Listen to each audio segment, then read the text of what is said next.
Hi friends, welcome to my YouTube channel. आज हम पढ़ने वाले हैं सकर्मक और अकर्मक क्रिया। ये सभी एग्जाम्स में आती हैं, इनमें एक दो क्वेश्चंस आते हैं ऑल एग्जाम में।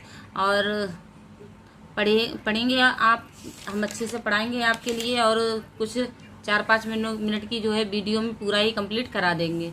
जल्दी जल्दी शुरू करते हैं। क्रिया क्या है और कर्म क्या है। क्रिया और कर्म को समझते हैं। क्रिया की परिभाषा को समझते हैं। जिस शब्द के माध्यम से वाक्य में कार्य के होने का बोध होता है उसे क्या कहते हैं? क्रिया कहते हैं। जिस शब्द के माध्यम से वाक्य में कार्य होने का बोध होता है उसे क्या कहते हैं? क्रिया कहते हैं। जैसे राम दौड़ रहा है। राम क्या है? दौड़ रहा है। तो दौड़ रहा है, ये क्या है? क्रिया है। दौड़ रहा है, ये क्या है? क्रिया है।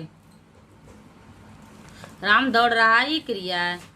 और सकर्मक क्रिया को बोलते आपको बताया था, सकर्मक और अकर्मक दो तरह की क्रिया होती है। उन्हें हम फुल डिटेल में पढ़ेंगे। पहले हम सकर्मक क्रिया के बारे में पढ़ते हैं। सकर्मक क्रिया क्या होती है? क्रिया की परिभाषा। सकर्मक क्रिया उस प्रकार की क्रिया होती है जिसमें कर्ता द्वारा किया गया कार्य किसी अन्य चीज को प्रभावित करता है, तो वहां पर सकर्मक क्रिया होती है।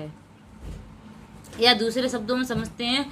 दूसरे शब्दों में, जब किसी वाक्य में कर्ता, क्रिया और कर्म तीनों उपस्थित हों तो वहां पे सकर्मक क्रिया होती है।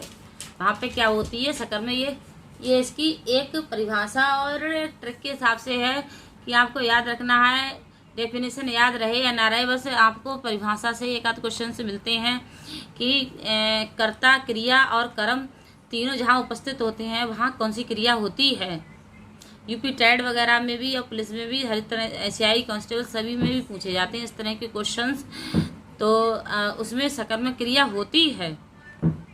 जैसे जहाँ कर्ता, क्रिया और कर्म तीनों उपस्थित होते हैं वहां पे सकर्मक क्रिया ही होती है। आगे पढ़ते हैं। जैसे राहुल ने केला खाया। राहुल ने क्या खाया? केला खाया। तो राहुल ने क्या खाया? केला।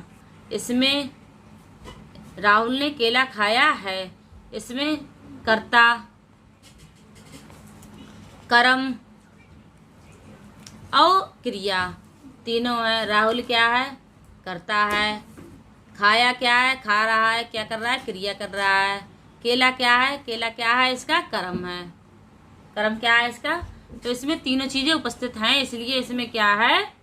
सकर्मक क्रिया है। इस वाक्य में राहुल करता है, खाया क्रिया है और केला यहाँ पे क्या है? कर्म है। लेकिन यह कौन सी क्रिया कर रहा है?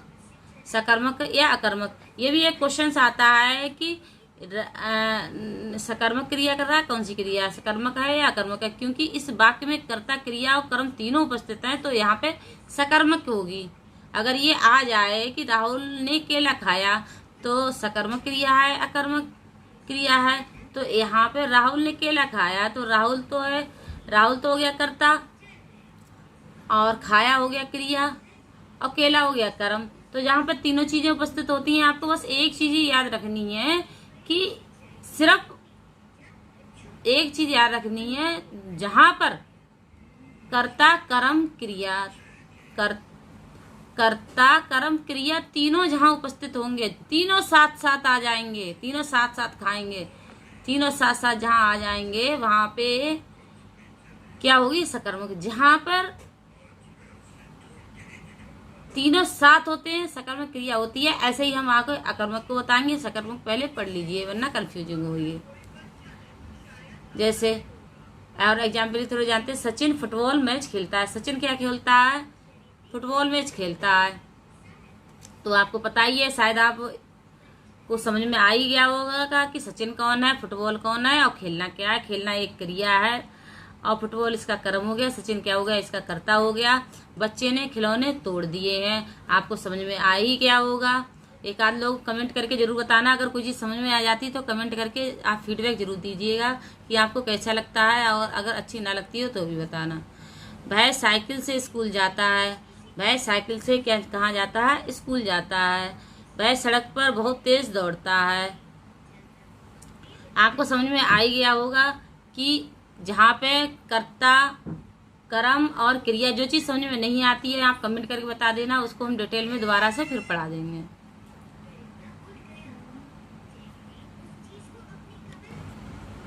अकर्मक क्रिया की परिभाषा। अकर्मक क्रिया किसे कहते हैं? अब अकर्मक क्रिया वहाँ पर होती है जहाँ कर्ता द्वारा किया गया कार्य किसी अन्य चीज को प्रभावित नहीं करता। किसी अन्य चीज को क्या प्रभावित नहीं करता। अकर्मक क्रिया वहाँ पर होती है जहाँ कर्ता द्वारा किया गया कार्य किसी अन्य चीज को प्रभावित नहीं करता है। दूसरे शब्दों में समझते हैं। दूसरे शब्दों में जैसे राम ने से पता चल रहा है, अकर्मक मतलब कर्म उपस्थित नहीं है। जब किसी वाक्य में कर्ता हो और क्रिया भी हो लेकिन कर्म ना हो तो वहाँ पे अकर्मक क्रिया होती है। हम आगे एग्जाम्पल के थ्रू जानते हैं, जब आप समझ पाएंगे कि अकर्मक और सकर्मक क्रिया तो आपको समझ में आ ही गया होगा। जहाँ तीनों चीजें उपस्थित होती हैं सकर्मक क्रिया कहलाती है, कर्ता, कर्म और क्रिया। अकर्मक क्रिया के उदाहरण को जानते हैं। वह तेज दौड़ रहा है। वह कैसे दौड़ रहा है? तेज दौड़ रहा है। वह पढ़ रहा है, तो इसमें वह तो हो गया कर्ता, और तेज दौड़ रहा है क्या हो गया? क्रिया। तो इसमें कर्म नहीं है। इसमें क्या नहीं है? कर्म नहीं है। वह कर्ता हो गया, तेज दौड़ना एक क्रिया कर रहा है। रमेश पढ़ता है, पढ़ना एक क्रिया हो गया। रमेश क्या है? एक कर्ता हो गया। इसमें भी कर्म नहीं है, इसमें भी कर्म नहीं है। वह दिन भर गाता रहता है। वह दिन भर गाता रहता है। वह दिन भर गाता रहता है, एक क्रिया कर रहा है। वह एक कर्ता, ठीक है, इसमें भी कर्म नहीं है। आकाश दिन भर खेलता है। इसमें भी कर्म नहीं है। इसमें भी कर्ता और क्रिया है। सकर्मक क्रिया और अकर्मक क्रिया को हम बहुत अच्छे से जानते हैं। सकर्मक क्रिया किसे कहते हैं, अकर्मक क्रिया किसे? इसमें कर्ता, क्रिया और कर्म तीनों उपस्थित होते हैं। यहाँ पे कर्ता, कर्म, क्रिया और कर्म तीनों उपस्थित होते हैं। इसमें कर्ता और क्रिया तो होते हैं लेकिन कर्म नहीं होता है। बस आपको एक ही दो ही लाइन याद रखनी है, जहाँ पर कर्ता, कर्म, क्रिया तीनों ही उपस्थित होंगी। जहाँ पर कर्ता, कर्म, क्रिया तीनों उपस्थित होंगी वहाँ पे सकर्मक क्रिया होगी। जहाँ पर सिर्फ कर्ता और क्रिया तो होगी लेकिन कर्म उपस्थित नहीं होगा वहाँ पे क्या होगी? अकर्मक क्रिया होगी। अगर आपको अच्छे से समझ में आ गया हो तो आप जरूर कमेंट करना सकर्मक और अकर्मक क्रिया किसे होती है। और हम नेक्स्ट वीडियो में आपके लिए इसके क्वेश्चंस आंसर सारे कराएंगे और पूरी हिंदी A to Z सारी कराएंगे। हिंदी ग्रामर के बाद में और कराएंगे, सब्जेक्ट वाइज सिलेबस जो भी है कराएंगे। जो भी चीज़ें पहले पूरी हिंदी कराएंगे। अगर आप 12th के, हाई स्कूल के किसी के भी छात्र हैं और आप किसी कंपटीशन की तैयारी कर रहे हैं या फिर पेपर देने की सोच रहे हैं तो भी आपके लिए बहुत हेल्पफुल है। और इनमें से क्वेश्चंस ज़रूर आते हैं एक दो, और आप प्लीज़ आप इतनी मेहनत कर रहे हैं आपके लिए और आप मेहनत से पढ़िए।